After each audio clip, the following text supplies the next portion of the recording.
You're listening to Love Talk Live with the relationship expert, Jamie Bronstein, only on LA Talk Radio. Hi, and welcome to Love Talk Live. I'm Jamie Bronstein, and with me here today I have my lovely friend, Kim Garner. Nice to be here. She's awesome, and we're going to get to her amazing story later. So in honor of Valentine's Day coming up in a few days, I also wore red. I don't have a lot of red, but I found it. We tried to get Kim to wear red. Didn't work. It's all good. I do not have any red in my closet. Maybe next time. I'm from New York. I'm lucky I'm wearing anything beyond black.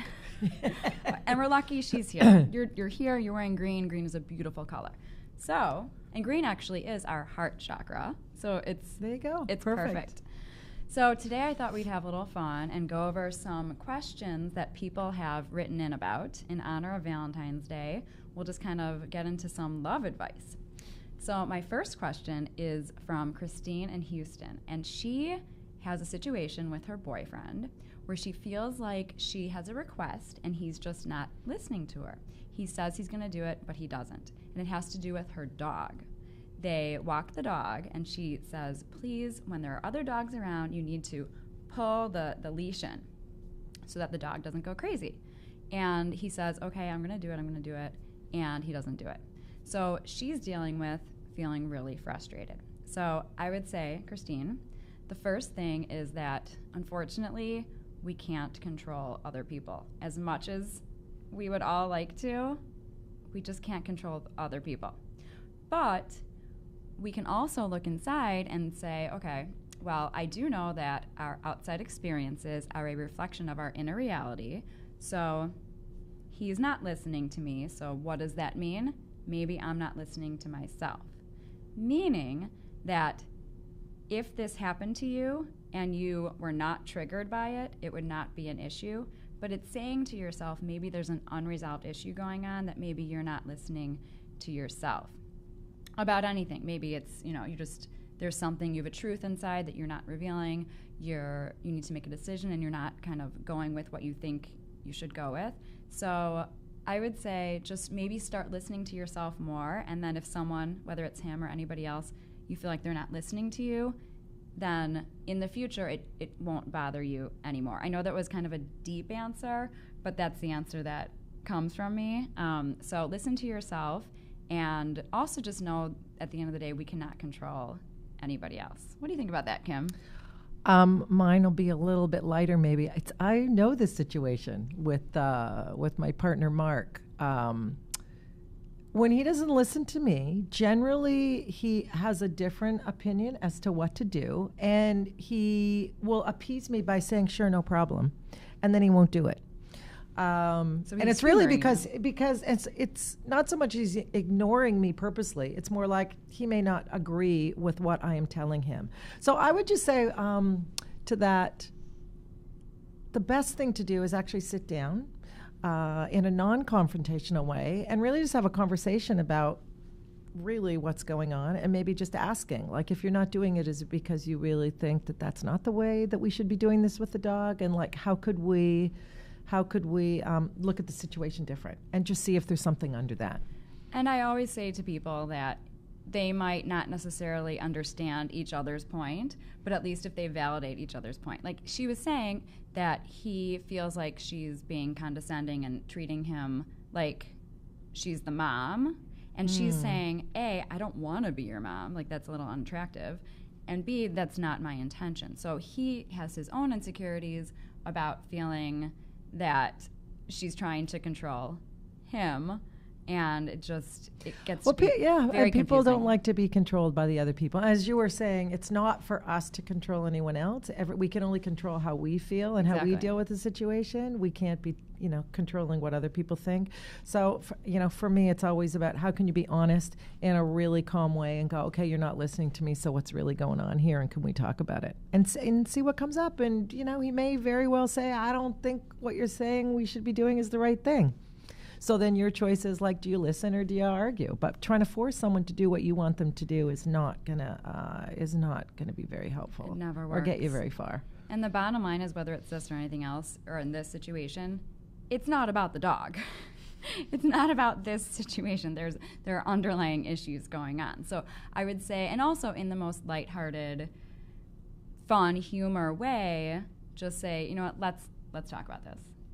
You know, I think there are other things going on. I will say the number one thing we all want, just, you know, as part of the human family, is we all want to be listened to. So it's really hard to, when you're talking over somebody or you're arguing with them or you're being condescending, it's really, it's hard to feel you're being listened to. So it's hard to really get to the heart of any matter when you're not in a kind of a calm space that you could say, let me really hear what you have to say. But at the same time, we also, getting back to what we were talking about, we can't control. We have no control over if someone is going to listen to us or not. So as long as we're at peace in our life and in our everyday life, and we know we're listening to ourselves, if we come across a situation where we feel like someone's not listening to us, that's their choice. You know, we stay in our peace because we can't control that. And we find someone else to listen to us. Right. Maybe find another boyfriend. Just kidding. Totally kidding. Yeah. Yeah. Good. So we feel like that. Hopefully that that's question helpful. is complete. Yeah. Let me know if you need any further advice. Number 2, this is from Stacy in New York, and she has written in about the fact that she has a date on Valentine's night. So, yay. Congratulations. Here's the problem. She texted the guy a few days ago, and she said she just wanted to know, are we still on for Thursday? She didn't say Valentine's Day, which I think that's smart, you know, like being cool. Like, she doesn't remember it's Valentine's Day. Like, always play aloof. So she sent him, there was an episode on Friends years ago. Yeah. Jennifer Aniston's she's like, just be aloof, be aloof. So, Stacy, be aloof. You're doing a good job. So she already texted him, and she said, do I text him again? She has not heard back from him. So here's my advice. You can follow it or you don't have to. Do not text him again. And I know that's so hard. And I know you're trying to rationalize, okay, but, well, Thursday is Valentine's Day. I mean, I need to know, you know, what I'm going to be doing. But the thing is, if you're supposed to see him on Valentine's Day, you will. And if you're not, then you're not. If you get another invitation, let's say from Bob or whoever, or George calls you up, take the invitation. You know, like, I don't think that by texting him again, it can only hinder you. It cannot help the situation because he got the text. So let's just see. Let's give him a little time. What do you say? We often want to text back because we're anxious about wanting to know what the outcome is. And if the outcome is really he's not going to call you for Valentine's Day, then whether you text him or not, it's not going to really change that outcome. As painful as that can be sometimes when we don't get what we want, obviously, for sure, hurt feelings. The other thing is, it's just Valentine's Day, and one guy shouldn't determine how you're feeling about yourself, and so often, in most cases, it's actually not about us, it's about something going on with the other person. So if there's a way you can find some peace, take a deep breath, put on something great, go out. If you don't hear from him, make it like a challenge to yourself. Go out. I lived in New York City for a long time. It's probably the best city in the world to go and talk to strangers. Go somewhere, like, look great, go somewhere, sit at a bar, have a drink, and make it an adventure. And you never know, it actually might be the best thing, better than the guy that's going to take you out. But yeah, I wouldn't text back. Because what if you go to, like, Mercury Bar, I just made that up, and you meet Charlie there? You never know. Or find out what your single friends are doing, and just, they love you, they're not going to be mad if you cancel at the last minute, and just say, I'm with you guys. There is a lot of pressure for Valentine's Day. We'll talk later. I do some work at this girls' school, and we're reframing Valentine's Day as a day of love for yourself, for your friends, for strangers. I'm doing this partnership with Meals on Wheels, and it really is about just love in general. It's a guy. And if he's not calling you, and not wanting to take you out, he's not the guy you really want anyway. And and you don't know that he doesn't want to take you out. Something else may have come up, or he's not sure. I mean, there's so many different reasons. As we like to say, we have negative future fantasies about what we think sometimes things are going to happen. And most of the time, it has nothing to do with us or what we're thinking is going to happen that's negative. So I would just let it go and don't try not to get yourself in that place of feeling it's about you and getting down on yourself. Like just go out and have fun. It's a day. Go love yourself. It's just, beam your shiny, happy self out there in the world and go have a drink and meet some new people. And how's that for? And also just trust that if he writes you back or if he doesn't, there's a reason. And just trust in that whatever is supposed to be is going to happen. Before we go on to the next question, I love the way you say the word about. Oh. You are from Canada. I'm from Canada. We'll hear that story every time she says about. Well, I say about. I actually say about. But say it again. About. About. Yes. I that's probably how we say would it like a Chicago person. Yeah. About and about. Okay. So, getting on to our next question. Rachel from Miami wrote in about the fact that she is really ready to move on from her ex-boyfriend. She wants to manifest a new relationship, maybe perhaps the one. And her ex-boyfriend keeps writing to her, keeps wanting to stay in communication, in communicado. And my personal advice to you, because she's saying that she feels like she can't move on, or she's worried that she's not going to be able to move on if she's still in the past. So my personal view is if your ex is not going to be in your future, there's no point of your ex being in your present. You had the relationship, you did your learning and you're growing. Hopefully, you could look back and reflect and learn and grow. But there really is no point. I think it's so important to close that door so that your heart, your mind, your soul, everything can be open for that new person to come in. So I would say very gently, in a loving manner, just tell him that, this is what I need. I'm doing this for me. I hope you understand, with all due respect. And actually, this is for both of us. We both deserve to find the person that's right for both of us. So I would say just do it in a very gentle manner, but definitely, if you can, just really close that door so that you can be open for the next door to open. Yeah, I really agree with that. We all have choices about what we want to bring into our life. And when you continue to hold on to relationships that you've just worked through and you're not in at the present time, it does take space up inside to just be open to new things. I'm a big believer of energy and that you can manifest, and any energy that is held for someone else blocks the possibility of energy for someone else to come in. And it makes it a little easier to sometimes to think back when you're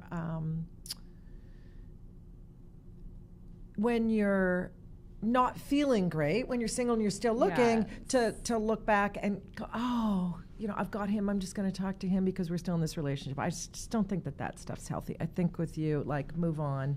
Yeah. I don't think having a friendship with an ex is a bad thing, but not at this particular time. And it definitely sounds like you're choosing to give some space to that. So I would say that's probably the healthiest thing to do. Yeah. For you and for him. I loved what you said about that. For him as well. Because he probably doesn't even realize that he needs to let go in order to have someone else come in his life. So you're actually doing him a service by letting it go. Like what you just said, if you feel like you can have a healthy relationship with an ex and both parties are on board and you're not spending every night together, it's also about time. We have only a certain amount of time in every day. So if you're spending all your time with your ex but you have the intention of meeting the man of your dreams, then that can't happen. So yes, you have a choice. And I would just say, as far as it's not easy to set boundaries with people, and especially an ex when there's a lot of feelings and old feelings involved. So I would just say, be as kind as you can and be as honest as you can to just say you need some space in your life, and that you care about him, you want the best for him, and hopefully you can be friends in the future. But right now, you just need a little bit of space, and just be as kind as you can. And if you have a friend that you want to fix him up with, go for it. Say I have the perfect girlfriend, because then you can get him off your back. Kidding, but not kidding. But I hear stories about that all the time. That I fix this person up with the ex and da-da-da. So, but I think you got the message. So thank you so much for writing in. And our final question, and then we'll move on to Kim's story, is actually from a man. This is great because I know a lot of women watch this show, so it's great to know that men watch it also. This is from Daniel in Chicago. So, hi, Daniel. Hi, Daniel. Say hello to my family and friends in Chicago. Get some pizza. Get a Chicago hot dog for me. So, Daniel has an interesting question, and actually, I've dealt with this a lot of times with my clients. He's going to a bachelor party in a few weeks, and his inclination is that he wants to tell his girlfriend, who he senses to be a little untrusting and insecure, he wants to tell her that he's going on a trip with his family. So he wants to know if that's okay. My advice is no. Slippery slope. Don't do that. Honesty, I know it's cliche. Honesty is the best policy. If this is somebody who you feel like you could have a future with, you do not want the foundation of your relationship to be based on lies.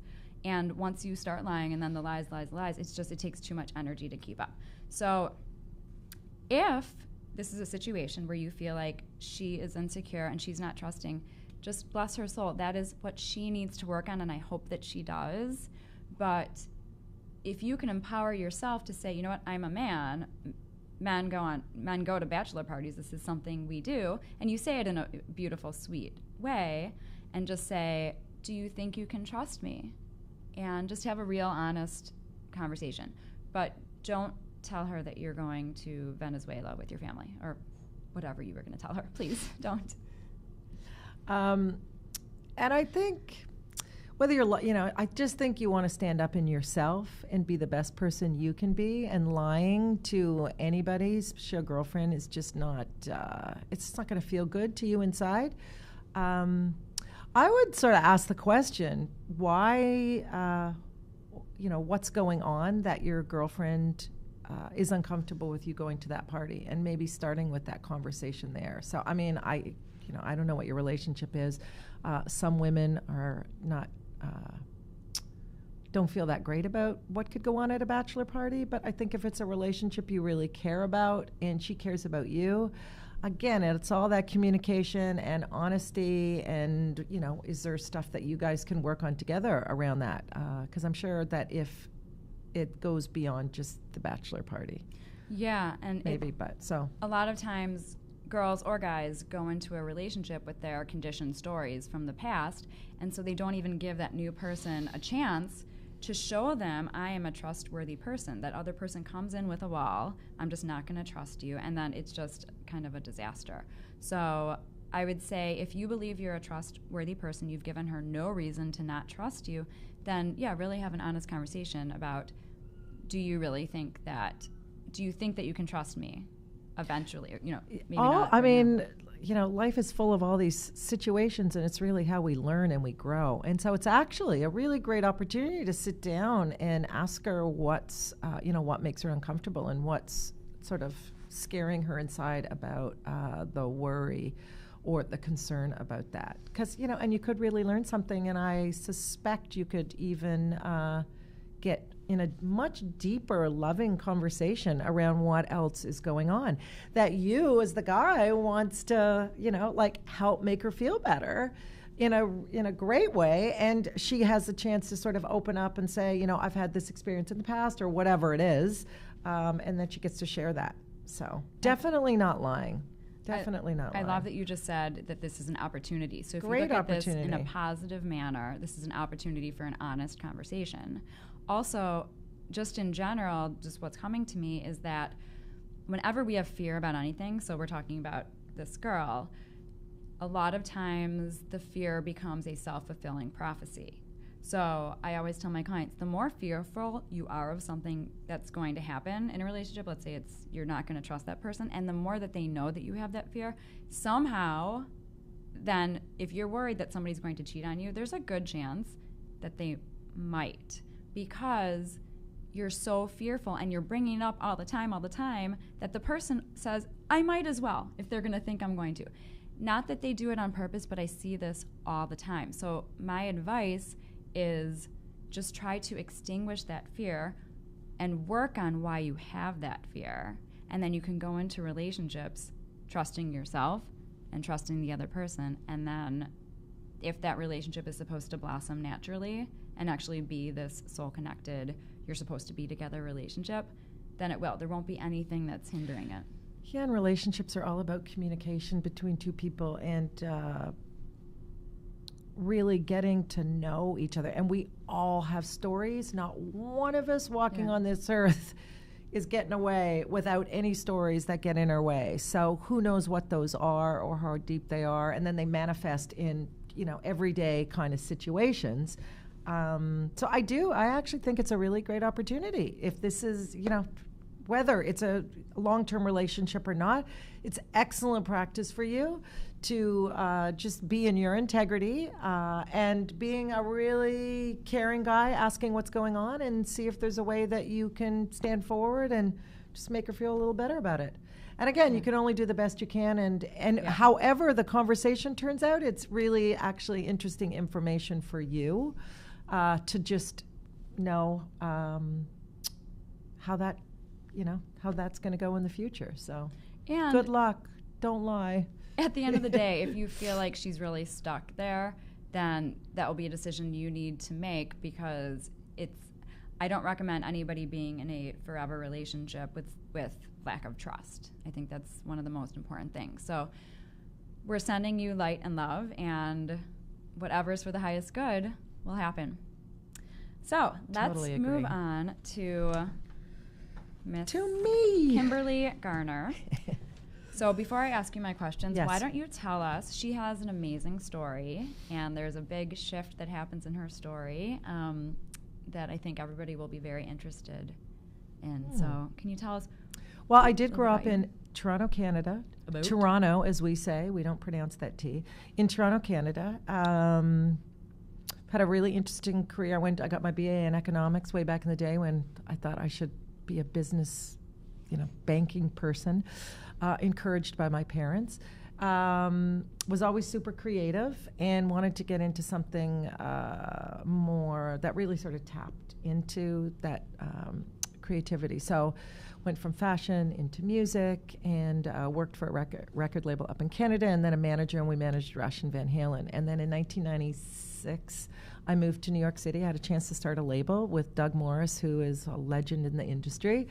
And we built, which is today Republic Records. At the time, we built it from scratch into like $100 million plus label, and I ran all the marketing and artist development, and it was fantastic. So, and I would say what I loved most about it was working with young, talented artists, and probably one of my superpowers is to kind of see real, authentic greatness in people and artists. So, fortunately, I had a great president who, trusted that in me, and so I got to kind of step out on some great ones myself, like Amy Winehouse and Florence and the Machine and Jack Johnson. I all championed here, and executives that I hired, like budding superstar executives that I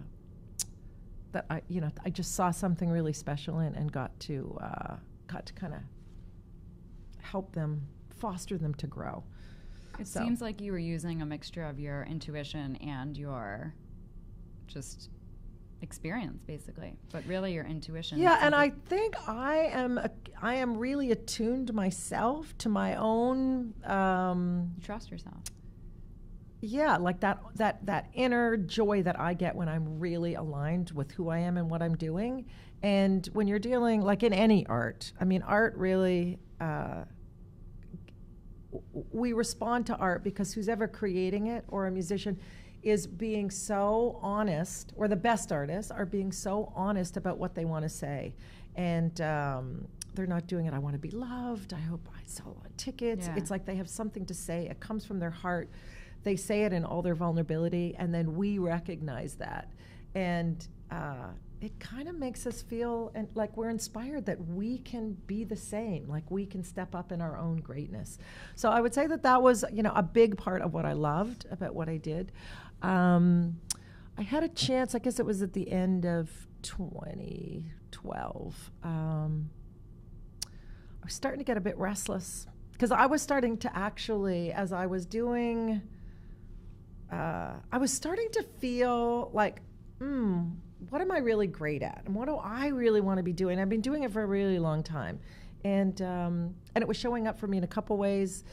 Like for me, the whole idea of being your best self and sort of stretching and pushing yourself just to see how great you can be. I would say I'm a cheerleader of potential and a maximizer of possibility. So I did it through sports. I did it through sports. So I learned to whitewater kayak, and so I learned to kayak and kayaked all over the world. And there was a river that I started rafting on, and I went on that river and I said, someday I'm going to come back in one of these little boats and I'm going to raft this Class 5 river. And 5 years later, I did it. And I remember bursting into tears when I finished the end of the run, and the people were like, are you okay? Aww. And I'm like, yes, I had a dream that I was going to figure this out and I was going to come back and do it 5 years later. So, and you're an incredible nature.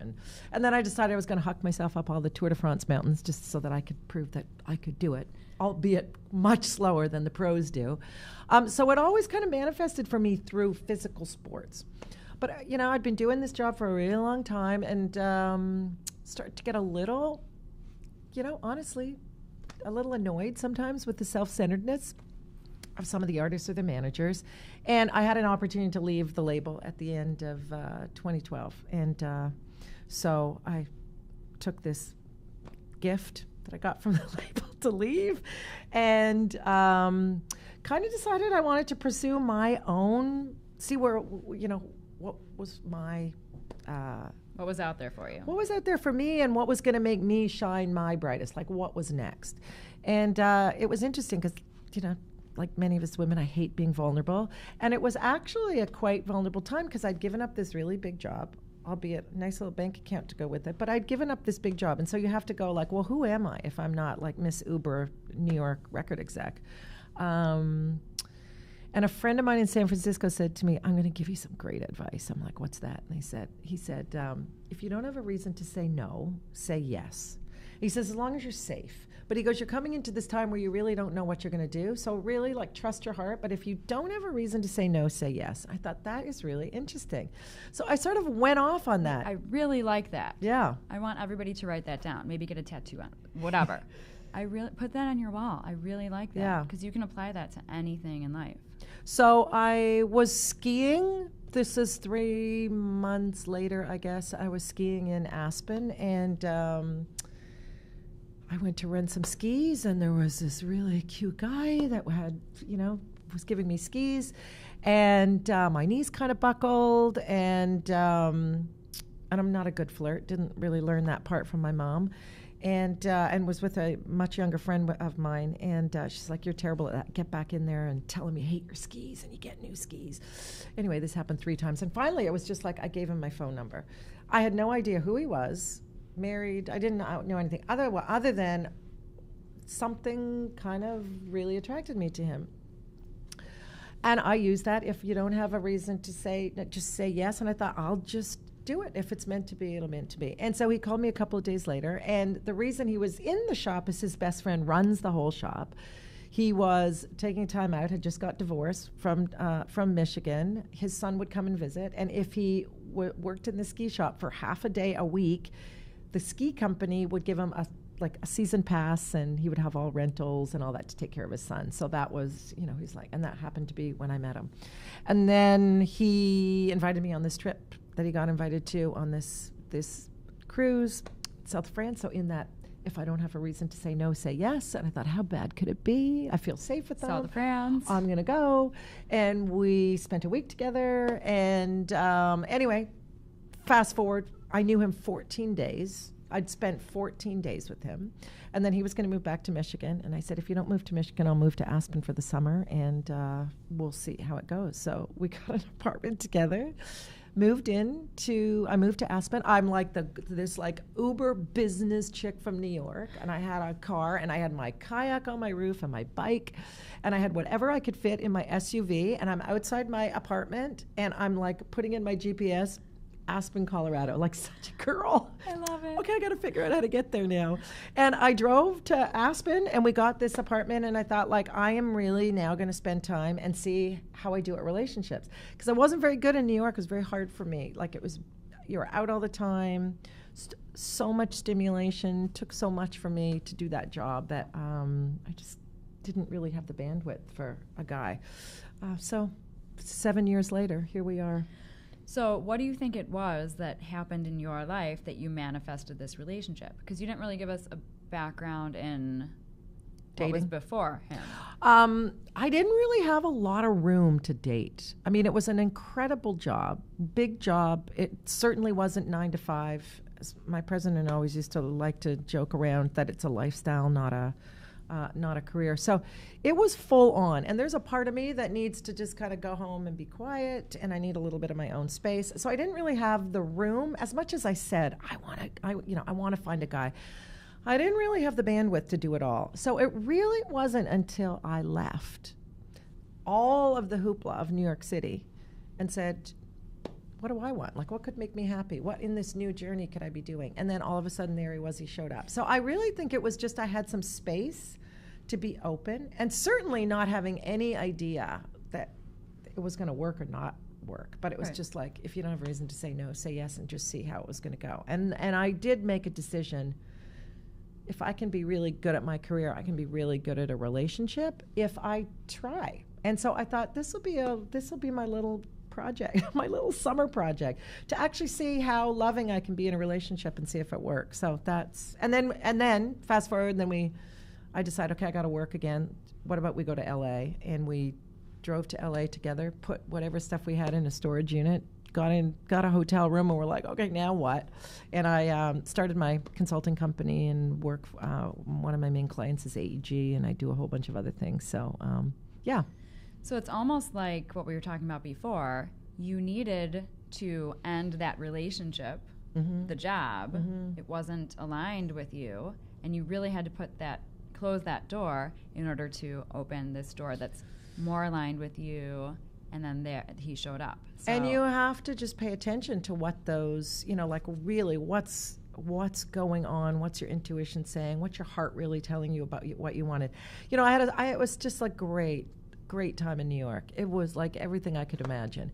But a lot of my friends were moving away, and I was starting to feel a little lonely. My family, I was all from Toronto, so I didn't have any family in New York. And I think that contributed to it as well.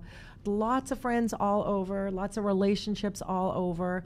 But I was traveling to them, and I'd come home, and I was always by myself. So I think that was like, I really, I'm like, I don't know, maybe a lot of people feel this. I'm this successful businesswoman in New York. I got money. I got all this stuff going on, but I'm alone. So really, what's that? What's it all about after that? So, so I kind of went into this new journey. And then, as you know, got did my 2-year program at University of Santa Monica in spiritual psychology, which is really all about sort of paying attention to inside and where does joy really come from? And, as we all figure out, it's not from money, it's not from lots of stuff. It's really about, what makes you come alive? What do you love to do? What's really authentic? How does that line up with who you were born to be and what talents and stuff you have? So working, like doing that whole degree, it was really fine-tuning for me, more about why I'm here, which is really to champion all of us to be our brightest. When we tap into what feels right for us, then everything changes. To really know what you're great at, own your superpowers. This friend of mine's daughter called her once, and she's shy. Called her and said, "Mom, we're going to this party, and I'm, uncomfortable at these parties. Everyone else can talk to anybody, but I'm kind of shy, and I'm a really good listener. And I thought, if she could just embrace being a great listener as a superpower, right? Because that's what she's really good at. And listen, the world could use a lot more people that listen instead of always talking. So yeah, I think it's like, how do we really figure out what we're good at, what's really natural to us, what gets us really excited, really tap into that and really own that. And then really figure out what gets in our way. Because we do, as you had mentioned before, we have a lot of stories, a lot of old stories we carry that don't really serve us anymore, that can just get in our way. So clear out the old stories, rise up in like how unique and great you are, and you truly will feel more creative, happier, more joyful inside, more compassionate. And when you're in that place for yourself, you'll just show up in the world differently, and all your relationships will change. So that whole, if you're happy with yourself, you'll be happy in a relationship. Totally agree. So do I. And I love that it happened for you. I'm so happy that you did this work and you made that huge shift and that your life has just become so much better. So I'm so happy for you. Thank you. So we are running out of time a little bit, but I would love you to tell us a little bit about the work that you do at the Gals School, and then she also works in prisons where she does really interesting therapeutic work with the prisoners. So, I think it's all the same work, really, whether you're a prisoner, when you're incarcerated, whether you're a 10-year-old or whether you're an adult. Stuff gets in our way, generally stories we pick up from when we were younger, that sort of inform how we see the world. And, the work is, how can you look at those stories and go, oh, is that really true? Most of the time not. So I work at this school called GALS, Girls Athletic Leadership Skills, and it's an amazing school from an alumni from USM who really brings sort of heart-centered empowerment skills to these girls. It's a middle school, so the girls are 10 to 12. And an hour a day they do this work, whether it's creative writing or whatever, like my voice matters, I have choices and responsibilities, I can show up in the world. And so I'm a volunteer coach there. And it's incredible to see these girls sort of own what they're good at and really empower themselves to believe in themselves in that from that young age. And so for Valentine's Day, I put this partnership together with St. Vincent Meals on Wheels, where the girls today were making Valentine's Day cards for 300 at-risk seniors that Meals for Wheels delivers meals to. And these people are alone, and so we just thought, what a great way, not only intergenerational, but for these girls to open their heart and teach them about service, right? Like, you feel so good when you help others. Yes. And we've themed their whole week this week around love. So, and the cards would, bring me to tears. How open and loving. And all the stuff they learn in school, they are projecting on these cards. So don't forget, you're awesome. We care about you, like all Love these yourself. Beautiful things. Yes. And they did, and so they made these art cards today. And so they're going to go in all these meals on Thursday. So I work with the girls that just need a little help in remembering their greatness. And well, I think that one of the most amazing things that you do, that's what you are doing, which you didn't necessarily touch upon, but I know it's what you do, is the fact that these girls might not have somebody as a mentor. And so how beautiful it is that you are there to be there to help guide them, to be there for them, to listen, and to remind them to love themselves. Well, it's interesting to you. So then I do, it's called Freedom to Choose. And Freedom to Choose is an amazing organization where they go into men's and women's prisons in, mid-Northern California. They actually have the potential to go all around the country, but with funds and everything, they're trying to make that happen. But we go in, and there's about 80 of us, and we'll go up to the prison and we'll do a workshop. And it really is about, like, what triggers you. How can you get out of your own way? What happened to you that was so painful that you got you got there in the first place. And as a participant, showing up just in your loving, without judgment, with compassion, it can be hard, just not judging them. But if you really, for me, their stories are heartbreaking. Yeah. And who am I to say that if I didn't have that upbringing, that I wouldn't be in a situation similar? So both the school, the gals' school, and in life and at the prison, it's all about choices and responsibility. So we all get to choose the life that we want. So every choice we make, you have repercussions of those choices. And at these girls, they're really at that age because they want to blame their moms but if you do this, these are your two choices. It can either go this way or it can go this way. No problem, whatever you want to do. But no, you are responsible. It's your choice as to what happens. On the end. And same with these amazing souls trying to really forgive themselves and believe that they can actually move on from what they did.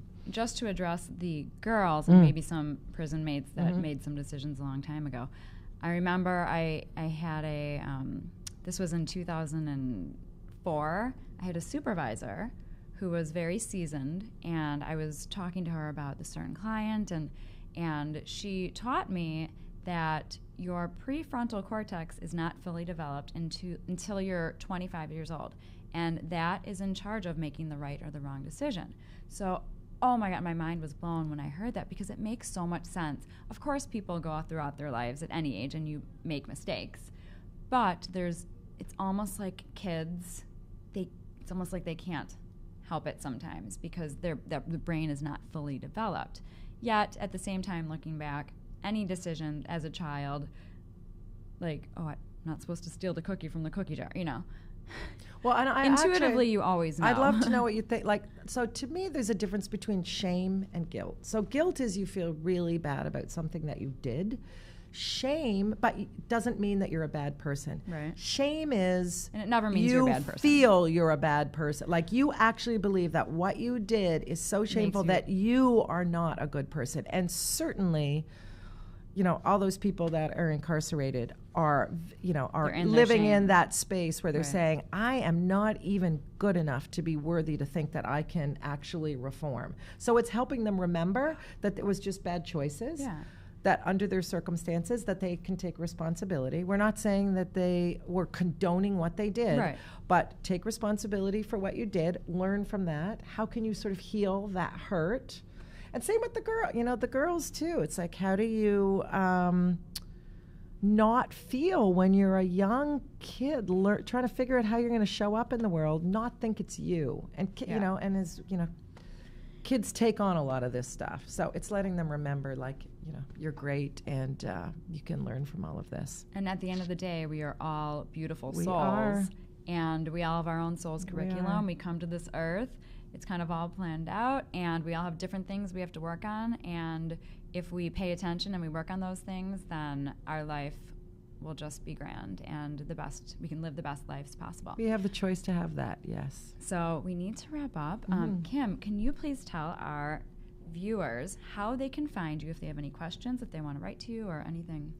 You can go to kimgarner.com, which is my more sort of coaching site, and then on LinkedIn and all of that for any on the business stuff. So just Kim Garner, but any coaching or any other anything else I can help in that way, or just want to talk more about gals or the prison work would be great. Yeah, awesome. I'm happy and available.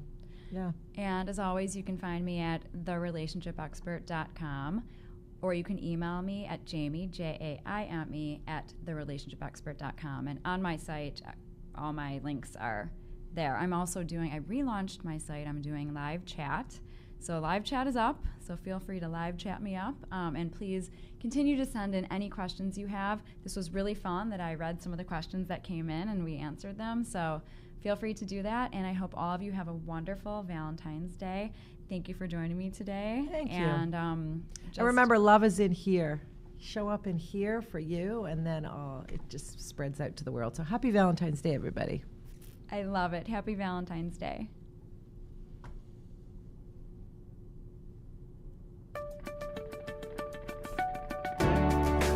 You're listening to Love Talk Live with the relationship expert, Jamie Bronstein, only on LA Talk Radio.